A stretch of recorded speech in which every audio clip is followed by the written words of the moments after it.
Lecture 2 coulomb का नियम और वैद्युत क्षेत्र में स्वागत है। तो फिर आ जाइए, आज पढ़ते हैं कूलाम का नियम। कल हमने आप लोगों को जो क्लास थी लेक्चर पहला, उसमें आवेश क्या है, पदार्थ पर कितना आवेश होता है, अगर इलेक्ट्रॉनों की अधिकता है या कमी है, इसके बारे में बताया था और आपने न्यूमेरिकल भी इसके लगा लिए थे। आपने देखा था कि हमने कहा था प्लस प्लस हो तो वो एक दूसरे को धक्का देते हैं, समान आवेश क्या करते हैं, धक्का देते हैं, मतलब प्रतिकर्षित करते हैं। माइनस माइनस मतलब समान आवेश धक्का देते हैं, प्रतिकर्षित करते हैं। और प्लस और माइनस हो तो ये भी एक दूसरे को प्रतिकर्षित करते हैं, या माइनस और प्लस हो ये भी एक दूसरे को प्रतिकर्षित करते हैं। ये आपने पढ़ा था। आज मिलते हैं कूलाम भाई साहब से, कूलाम का नियम क्या कहता है। तो पहले नियम सुने। कूलाम के नियमानुसार किन्हीं दो बिंदु आवेश, सबसे पहले कूलाम ने जो नियम दिया वो किसके लिए दिया, बिंदु आवेश। किसके लिए, बिंदु आवेश। कोई दो बिंदु आवेश हो, जैसे Q1 है, ये Q2 है। किन्हीं दो बिंदु आवेशों के बीच सदैव एक वैद्युत बल कार्य करता है। और कौन सा बल, वैद्युत बल, वो तो अभी आपने देखा।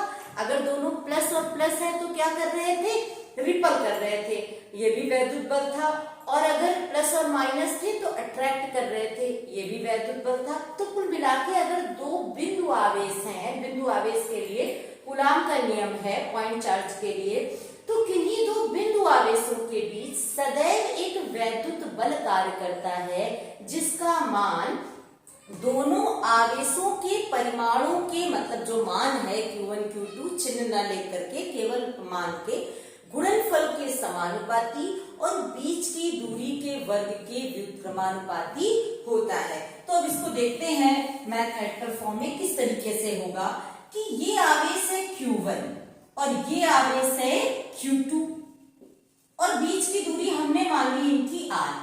तो क्या कह रहे हैं कूलाम भाई साहब, कह रहे हैं कि इनके बीच जो बल है, वैद्युत बल क्या है, F, ये समानुपाती है दोनों आवेशों के गुणनफल के। तो आवेशों के परिमाणों के गुणनफल के मानों के। तो Q1 Q2 इक्वेशन इसको दे दी फर्स्ट। अब कह रहे हैं बीच की दूरी के वर्ग के व्युत्क्रमानुपाती है समीकरण 2। अब दोनों समीकरणों को अगर हम घड़ियाल समीकरण 1 व 2 से, 1 व 2 से दोनों को घड़िया लिया तो यह एक बार आया समानुपाती। अब ये क्या आया, Q1 Q2 और अपॉन R स्क्वायर आ गया। अच्छा, इसको मालूम है जब जब ये चिन्ह हटता है तो इतिहास गवाह है एक कांस्टेंट आता है। अरे इतिहास नहीं, आ भैया साइंस गवाह है। तो क्या कह रहा है फिजिक्स के अकॉर्डिंग, यहाँ पे क्या कांस्टेंट आएगा, ये कांस्टेंट है, देखिए 1/4 पाई एप्सिलॉन नॉट के, इसे एप्सिलॉन 0 भी बोलते हैं, Q1 Q2 upon R square. जहां के क्या है, जहां के माध्यम का परावैद्युतांक है। क्या है कि माध्यम का परावैद्युतांक है, के माध्यम का परावैद्युतांक है डाइलेक्ट्रिक कांस्टेंट। डाइलेक्ट्रिक कांस्टेंट माध्यम का परावैद्युतांक है, इसे विशिष्ट परावैद्युत अभी कहते हैं, लेकिन ये क्या है कि ये माध्यम का परावैद्युतांक है। अच्छा, वायु निर्वात अगर हो तो इसका मान क्या होता है, वायु या निर्वात के लिए, स्पेशली वायु या निर्वात के लिए हमने सपोज दैट बोला के बराबर क्या है 1, अगर हम इस मान को निकालें।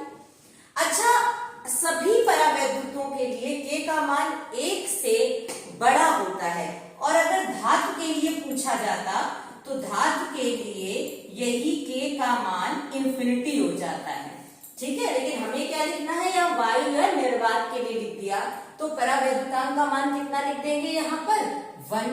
तो यहाँ पर ये के हट जाएगा तो क्या आ जाएगा, अब F बराबर 1/4 पाई एप्सिलॉन 0 या epsilon not Q1 Q2 upon R square. अब इसी को देख लेते हैं, ये है क्या एप्सिलॉन नॉट या एप्सिलॉन 0? ये निर्वात की वैद्युतशीलता है। क्या है? निर्वात की वैद्युतशीलता है। ये निर्वात की वैद्युतशीलता है। इसका मान 8.85 या 8.86 गुणा 10 की घात -12, मात्रक भी साथ में लिखते चलें जिससे आपको याद हो जाए। कूलाम स्क्वायर प्रति न्यूटन मीटर स्क्वायर होता है। क्या होता है? कूलाम स्क्वायर प्रति न्यूटन मीटर स्क्वायर। 8.85 गुणा 10 की घात -12 कूलाम स्क्वायर प्रति न्यूटन मीटर स्क्वायर होता है। अच्छा, इस पूरे को जब सॉल्व करेंगे 1/4 पाई एप्सिलॉन नॉट को, तो ये मान निकल कर आता है 9 गुणा 10 की घात 9। यह बराबर आ जाएगा, अगर वायु निर्वात के लिए आप देख रहे हैं तो 9 गुणा 10 की घात 9 Q1 Q2 upon R square. ये है कूलाम का नियम। अब इस पर बेस्ड जो न्यूमेरिकल दिए हैं, कल आपने 6 या 7 नंबर तक न्यूमेरिकल लगाए थे। उसके बाद नेक्स्ट वीडियो में हम आपको लगातार न्यूमेरिकल लगवाएंगे। इस फार्मूले को आप लिखकर कॉपी में याद कर लीजिएगा अच्छे से। मिलते हैं नेक्स्ट वीडियो।